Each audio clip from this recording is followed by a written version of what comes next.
కరీంనగర్ జిల్లా తిమ్మాపూరు మండలం ఎల్ఎండి కాలనీలోని శ్రీ తాపాల లక్ష్మీ నరసింహస్వామి ఆలయంలో మంత్రి పొన్నం ప్రభాకర్ జన్మదిన వేడుకలు ఘనంగా జరిగాయి. మండల కాంగ్రెస్ పార్టీ ఆధ్వర్యంలో ప్రత్యేక పూజలు నిర్వహించారు. అనంతరం కేక్ కట్ చేసి స్వీట్లు పంచుకున్నారు. బ్లాక్ కాంగ్రెస్ పార్టీ అధ్యక్షులు ఎస్ఎల్ గౌడ్ మాట్లాడుతూ మంత్రి పొన్నం ప్రభాకర్ ఆయుర ఆరోగ్యాలతో నిండు నూరేళ్లు సుఖ సంతోషాలతో ఉండాలని, అలాగే భవిష్యత్తులో మరిన్ని ఉన్నత పదవులు పొందాలని ఆకాంక్షించారు. కాంగ్రెస్ ప్రభుత్వం చేపడుతున్న అభివృద్ధి సంక్షేమ పథకాలతో ప్రజలు సంతోషంగా ఉన్నారని పేర్కొన్నారు.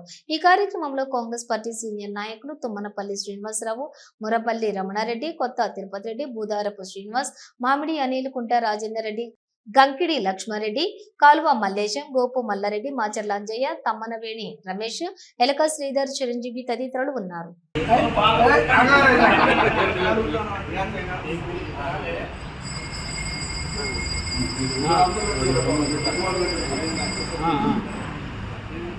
పెద్దలు పొన్నం ప్రభాకర్ గారి 57వ సంవత్సరం పురస్కరించుకొని 58 అడుగు పెడుతున్న శుభ సందర్భంగా మండల కాంగ్రెస్ కమిటీ అధ్యక్షుల ఆధ్వర్యంలో ఈరోజు మండల కాంగ్రెస్ నాయకులందరూ మరి యొక్క కార్యక్రమానికి వచ్చి ఆయన యొక్క బర్త్డేను ఘనంగా చేయడం జరిగింది. అదేవిధంగా పెద్దలు గౌరవనీయులు మంత్రి పొన్నం ప్రభాకర్ గారు ఏదైతే ఇలా రాష్ట్ర మంత్రిగా పేద ప్రజల కోసం సంక్షేమ పథకాల్లో భాగస్వాములై మరి అదేవిధంగా అంచెలంచెలు ఎదిగి ఉన్నత స్థాయికి ఎదగాలని కోరుకుంటున్నాం. అందరికీ ధన్యవాదాలు.